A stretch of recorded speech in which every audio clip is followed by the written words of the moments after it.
E isso é muito importante. Abra a tua Bíblia, Hebreus 13:17. Essa foi a palavra que o bispo trouxe para nós ontem.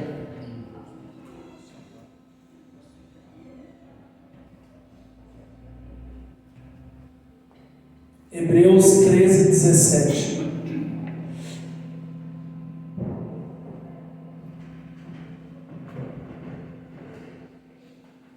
Amém?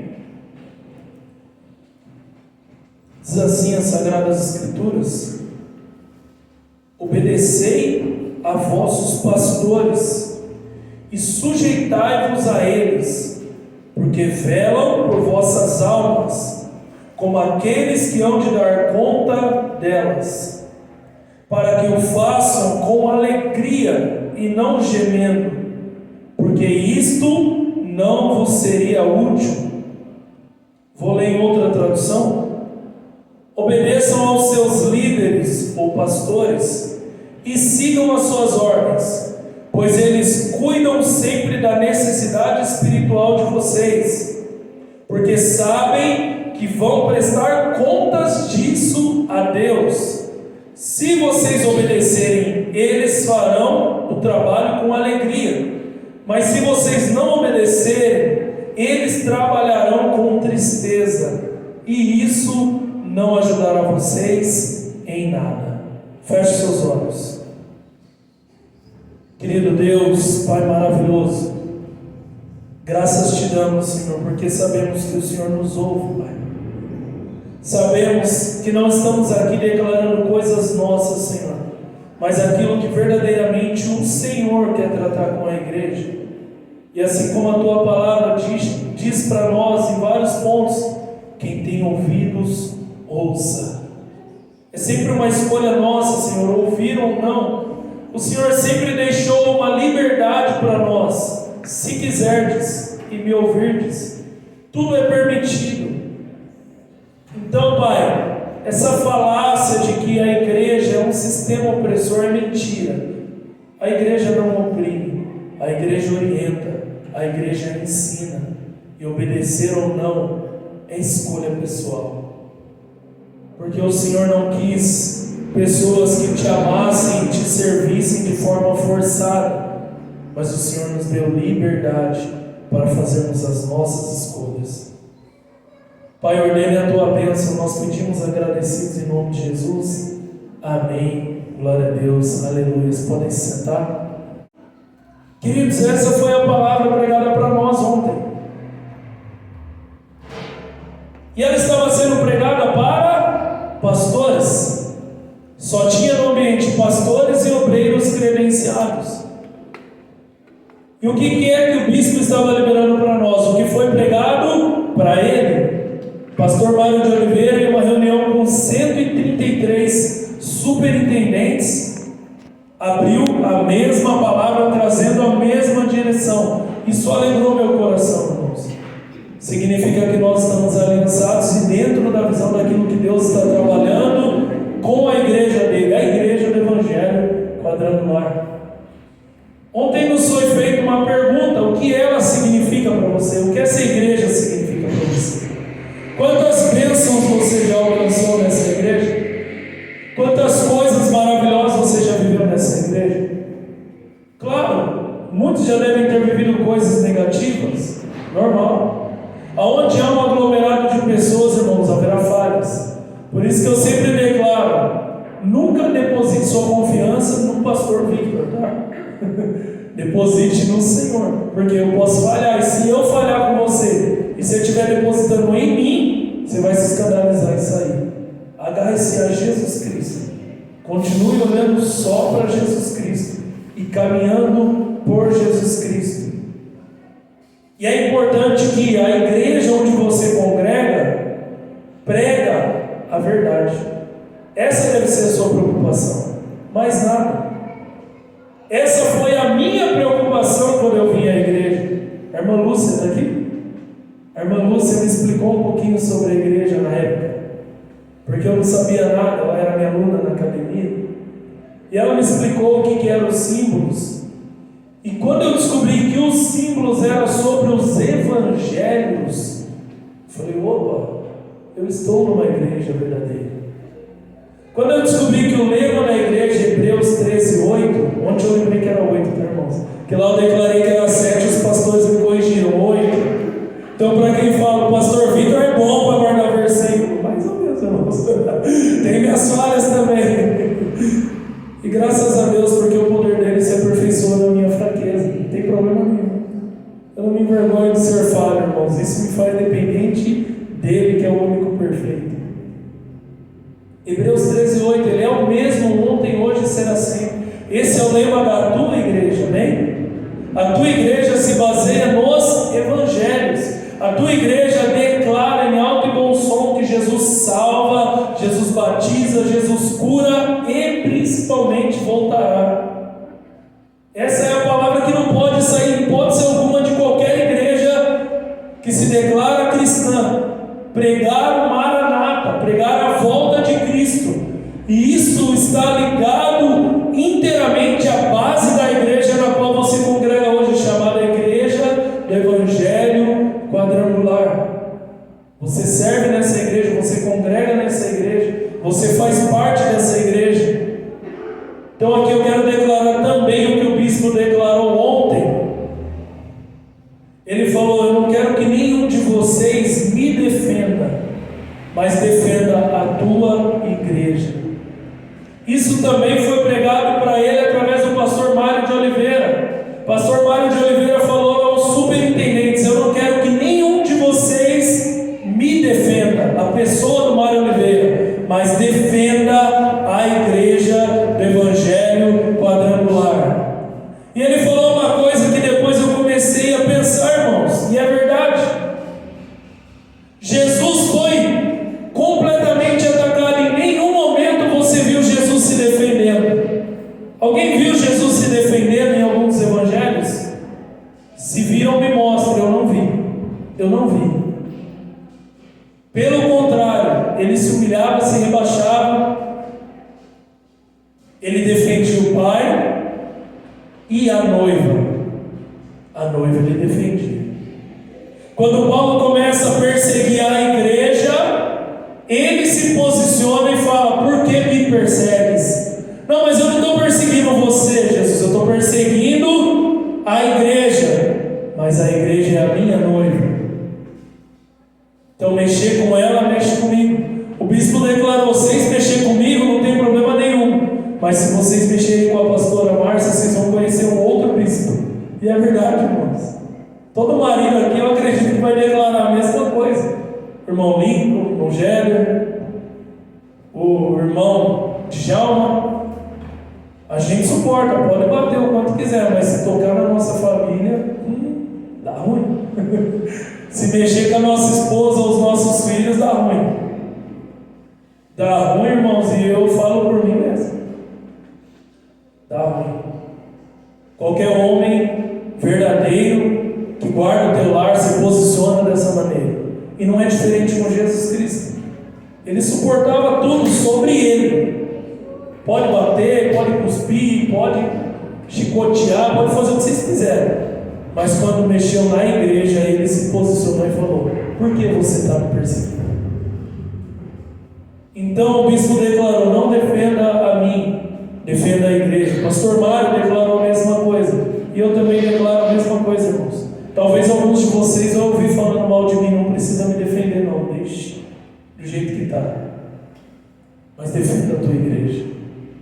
Não é por religião, placa, não, porque a tua igreja é uma verdadeira igreja. Na tua igreja prega-se a verdade. Ela é a noiva de Cristo. Então, quando você se torna amigo da noiva de Cristo, o noivo se alegra com você. João Batista é prova disso, irmãos. Amém? Então o bispo falou para nós, pastores: submetam-se às suas lideranças. Irmãos, as pessoas têm uma extrema dificuldade de se submeter. Porque submeter-se é abrir mão do que eu quero para fazer o que o outro quer. Quando eu e a pastora Gil nos casamos, na época ainda católicos, o padre trouxe um conselho muito sábio para nós naquele dia. Ele olhou para nós e falou: olha, casamento não é sobre ser feliz, mas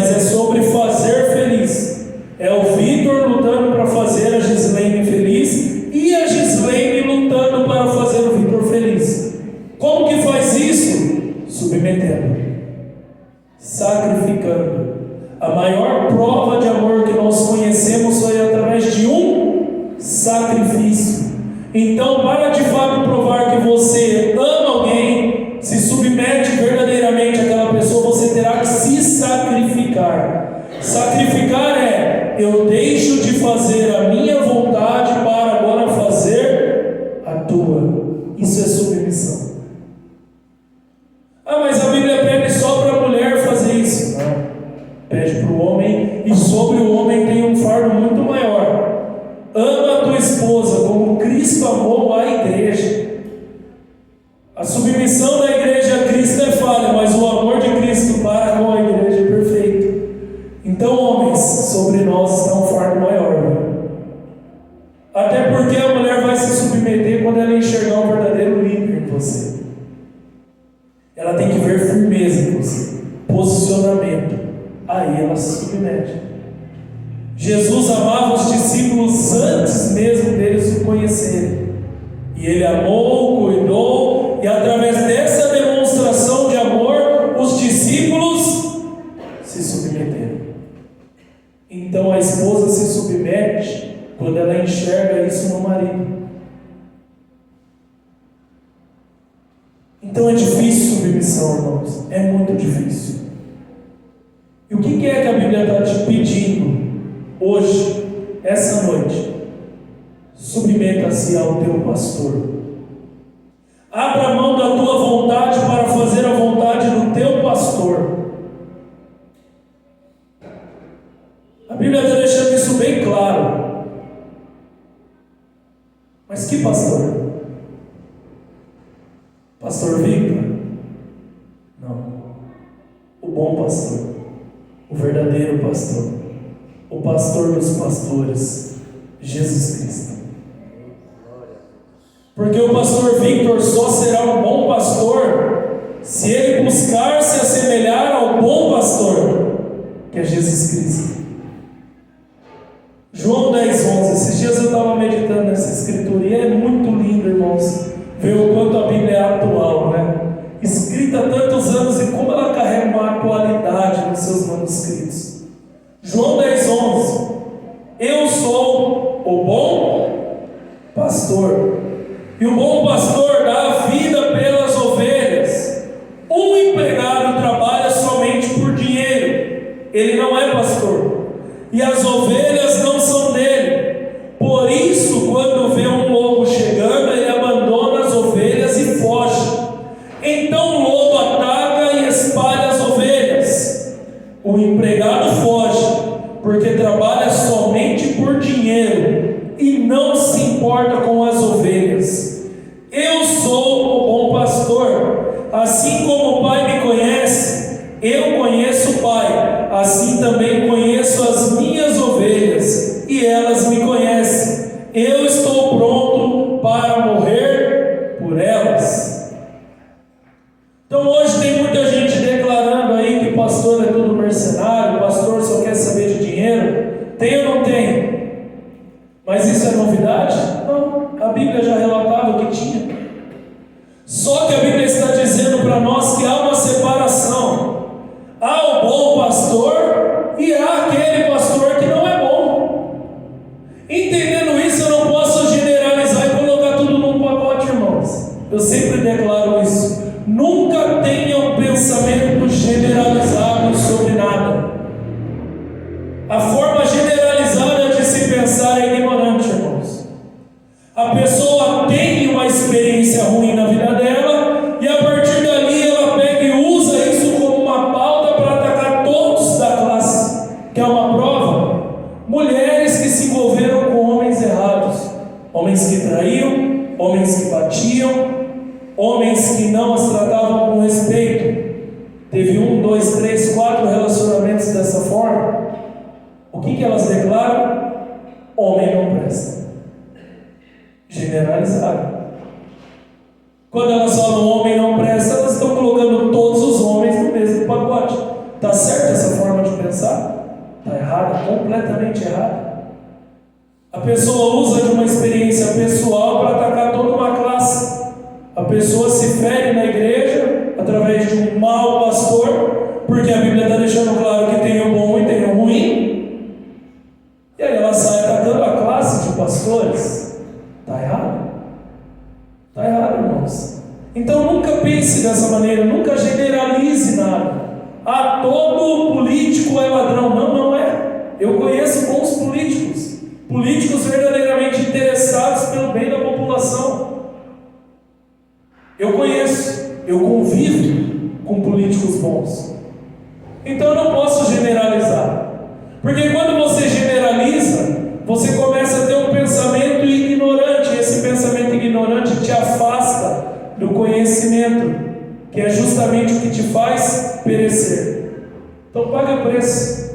Vai de fato ver se é verdade. Vai fazer uma análise mais peculiar, amém? Então a Bíblia está dizendo que este bom pastor carrega uma marca.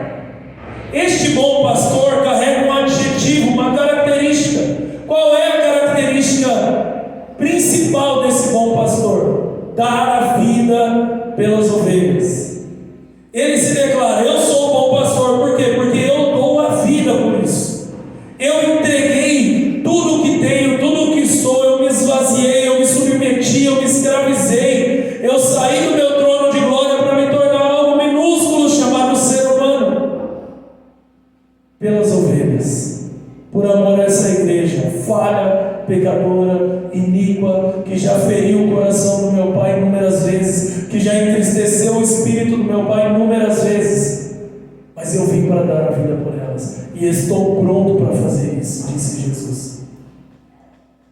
E aí Paulo vai dizer para nós: seja meu imitador, como eu sou de Cristo. Se Jesus Cristo deu a tua vida, pela promessa, pela obra, por tudo aquilo que era a vontade de Deus, para nós não é diferente, irmãos. Você agora é convidado a dar a tua vida, talvez de forma literal, como eu declarei que muitos fazem, ou de outras formas, mas você é convidado a sacrificar a tua vontade para fazer a vontade do bom pastor. Romanos 12:1. Portanto, meus irmãos, está falando conosco, amém? Por causa da grande misericórdia divina. Por que eu tenho que me sacrificar? Por causa da grande misericórdia divina. Essa misericórdia que alcançou a mim, alcançou a você. Essa grande misericórdia, esse tão grande amor, que deu teu Filho para que todo aquele que nele crê não pereça. Por causa da misericórdia divina, peço. Paulo está dizendo mando? Não, ele falou peço. Eu estou pedindo. Eu estou suplicando. Em outras palavras, em outras traduções, ele traz outras palavras dizendo, basicamente, eu estou me humilhando para que vocês entendam isso. Que vocês se ofereçam completamente a Deus como um sacrifício vivo. Ou seja, renda a tua vida para fazer a vontade do Senhor, para fazer a vontade deste bom pastor. Um sacrifício vivo. Foi luta vir à igreja hoje nesse friozinho, nessa chuva, né? Esse tempo meio umedecido. Quem aqui ficou mais do que o de costume debaixo das cobertas hoje? Na cama hoje, quem aqui ficou? Eu fiquei. Parecia que tinha bola na cama, estava difícil, irmão. Foi luta vir à igreja, houve um sacrifício, houve, amém. Você sacrificou e veio. Às vezes é uma luta você deixar de fazer algo que você gosta para estar aqui na obra do Senhor, fazendo um enfeite, participando de um teatro, ministério de louvor. Ontem nós estávamos aqui ensaiando. Foi luta estar aqui, foi luta. Saímos daqui quase, acho que próximo das 11 horas já. Foi luta, a gente poderia estar fazendo qualquer outra coisa. Meu filho mal viu os pais ontem. Às 4 da tarde nós estávamos com o bispo, e saímos do bispo, viemos para a igreja, e chegamos em casa quase meia-noite.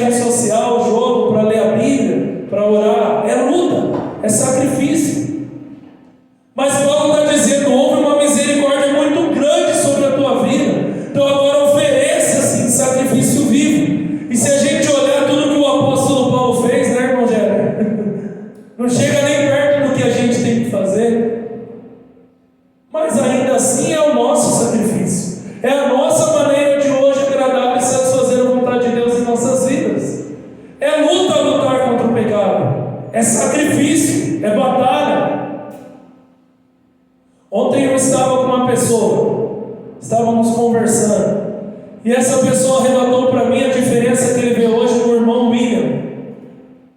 Aplaudam mais Jesus pela vida do William. Que Deus abençoe e fortaleça ele cada dia mais nessa caminhada. Porque começaram a notar no William um comportamento diferente. E essa pessoa declarava para mim: tá louco o William, cara, o William mudou demais. O William passa hoje no ambiente onde antes ele vinha e se achegava, um ambiente de promiscuidade, olha para nós, nos cumprimenta e segue adiante. E essa pessoa estava falando do bar. Eu dou glórias a Deus por isso, dou graças a Deus por isso, e declaro eu: continua firme, filho, continue na caminhada com o Senhor. É fácil ir. Você gosta daquelas pessoas, daquele ambiente, daquela conversa? Falar que não gosta é mentira, irmãos. A irmã Elaine pregou aqui: pecado não é ruim, mas houve um sacrifício. Porque ele entendeu que o sacrifício de Jesus pela vida dele é muito maior do que o sacrifício que hoje Deus pede para ele. E é por isso que ele está tomando essa atitude. E isso já está tocando a outros. Porque o mesmo falou para mim o Lincoln, o Igor. Eu falei: também está sobre você essa promessa. Você também pode viver isso.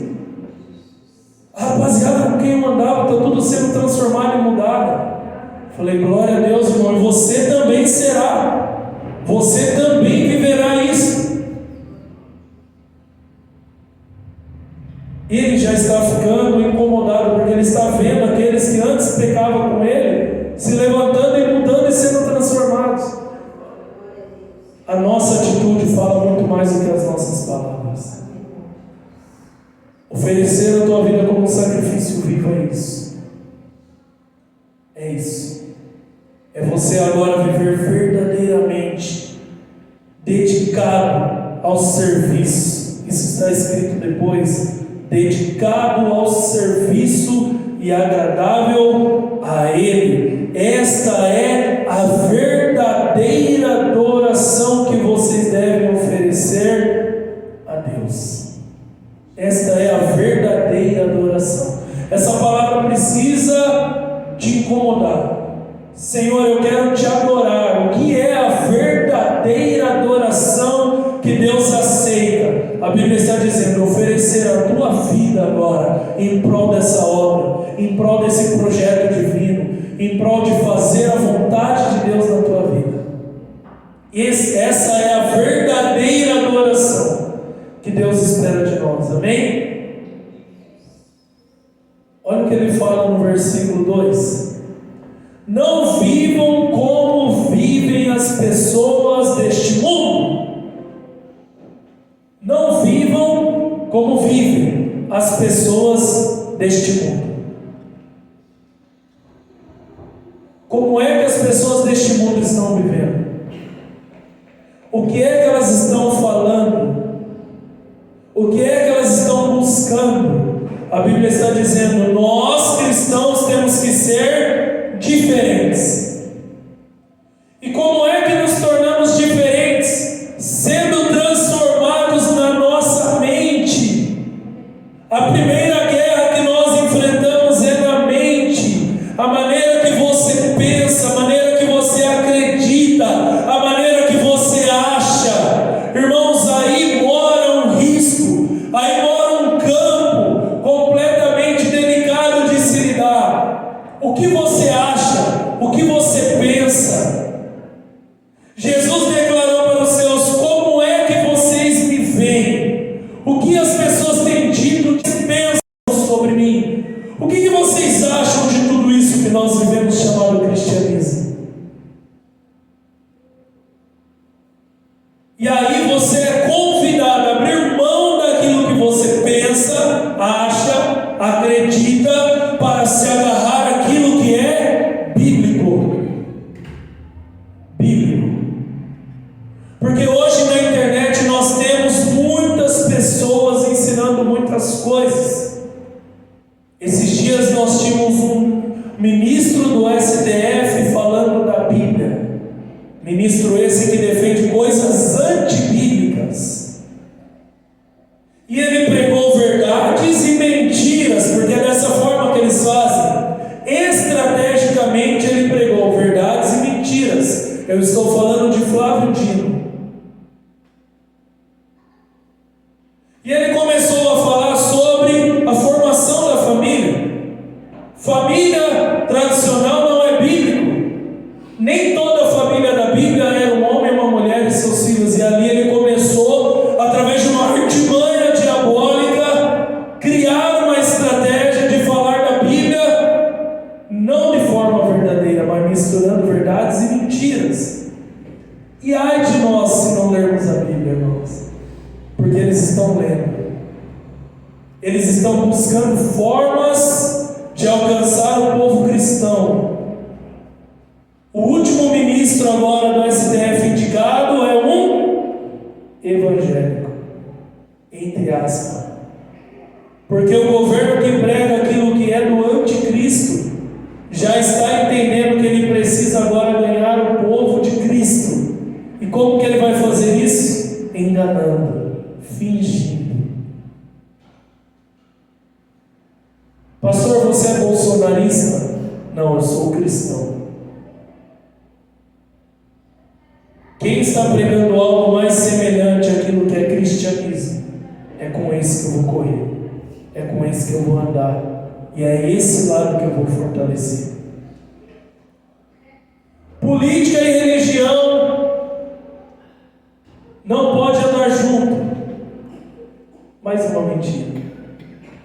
Nós vemos reis políticos acompanhados de profetas religiosos, biblicamente falando.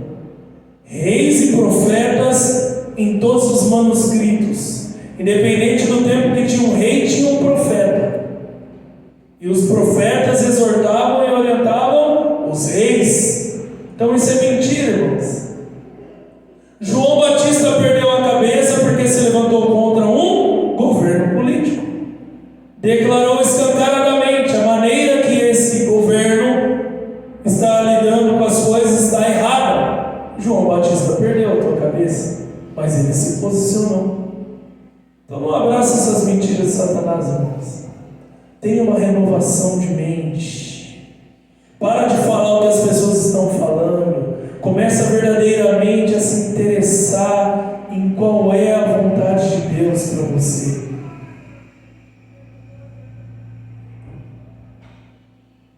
Não viva como as pessoas deste mundo, mas deixem que Deus transforme por meio de uma completa mudança de mentalidade.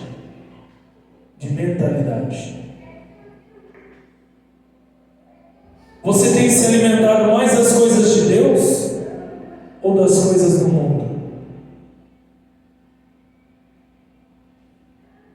Se após o culto nós pararmos as pessoas na porta ali e falar qual palavra que foi pregada, se alguém ali parar você e perguntar, você vai saber responder?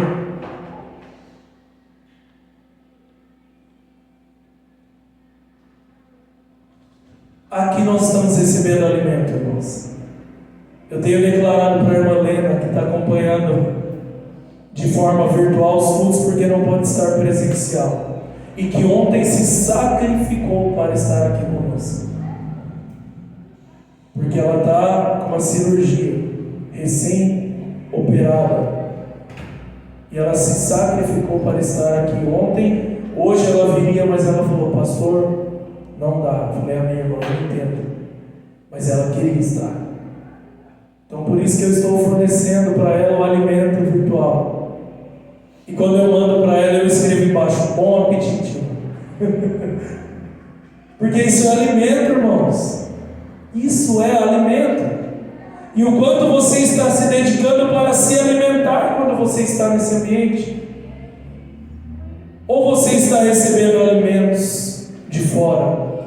Se for um alimento verdadeiro, não tem problema nenhum, irmãos. Quanto mais a gente busca conhecimento, melhor para nós. Agora, se o alimento lá fora é um alimento estragado e aqui dentro você não está absorvendo o alimento, inevitavelmente, infelizmente, muito em breve, pode ser que eu veja a tua cadeira vazia. E não é porque a igreja está ruim, mas é porque você se permitiu. Você se deixou levar.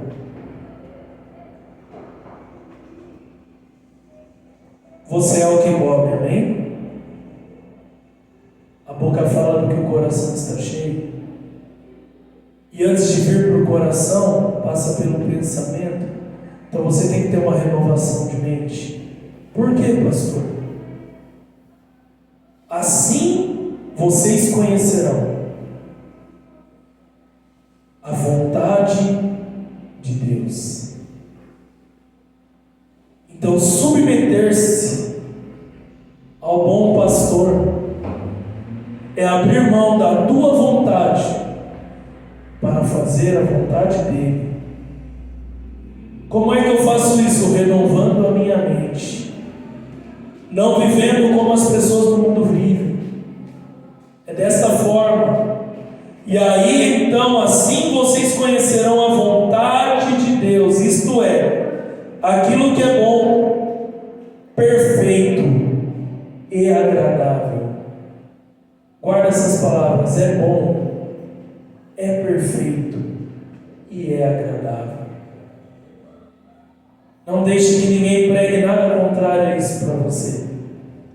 E se pregarem, esteja preparado para rebater e se defender. Não deixe que um alimento errado entre no teu coração. Esteja sempre atento ao que é de fato bom e ao que é ruim, porque Jesus deixou claro: haverá bom pastor e mau pastor, profetas verdadeiros e falsos profetas. A Bíblia fala em 1 Tessalonicenses 5: não negligencie a profecia, mas retenha o que é bom, abstenha-se do que é mau. Então você terá que saber separar: isso é, isso não é. Como é que você vai separar? Através daquilo que nós chamamos de Sagradas Escrituras. Porque eles estão estudando a Escritura para te enganar. Flávio Dino pregou com autoridade, irmãos. Declarou coisas ali que são bíblicas, misturadas às coisas não bíblicas. E se a pessoa não lê facilmente, ela é enganada e levada por qualquer vento de doutrina. A Bíblia declara isso: não sejam levados por qualquer vento de doutrina.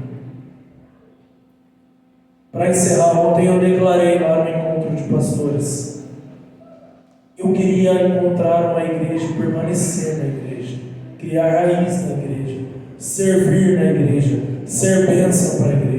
Eu não queria ficar mudando de igreja, porque eu não vejo motivo para isso. Se na igreja na qual eu congrego está sendo pregada a palavra, eu não vejo motivo para mudar de igreja. Sinceramente falando, eu, pastor Victor falando agora, não vejo motivo. O único motivo que eu vejo para você mudar de igreja é se a igreja parar de pregar aquilo que é a verdade. Aí começa a ficar complicado. Do contrário, não vejo. Então eu saí da católica, fui para o MASB, saí do MASB, vim para a quadrangular. Encontrei na quadrangular o verdadeiro evangelho. Construí minha casa sobre a rocha. E aqui eu permaneço no nome de Jesus até quando Ele permitir. E amados, fiquem atentos, porque muitas coisas estão acontecendo, irmãos, biblicamente falando, e vai ficar cada vez mais difícil. Vai se afunilar cada vez mais. E entrar na terra prometida não será fácil. Irmã Elaine pregou aqui, aproximadamente 3 milhões, né, irmã? Saíram do Egito. Dos 3 milhões, só 2 estavam na visão. Não é brincadeira, irmãos. Aprenda a saber discernir o que vem de Deus e o que não vem de Deus. Porque estão se levantando pessoas com autoridade para pregar a mentira para nós e nos enganar e nos levar para o inferno. Amém?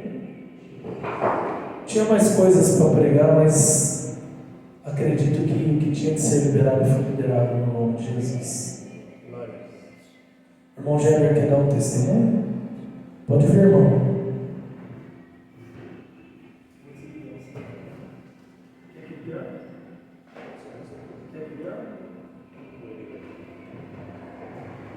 A paz a todos, irmãos. A paz do Senhor Jesus esteja convosco. Bom, meu testemunho é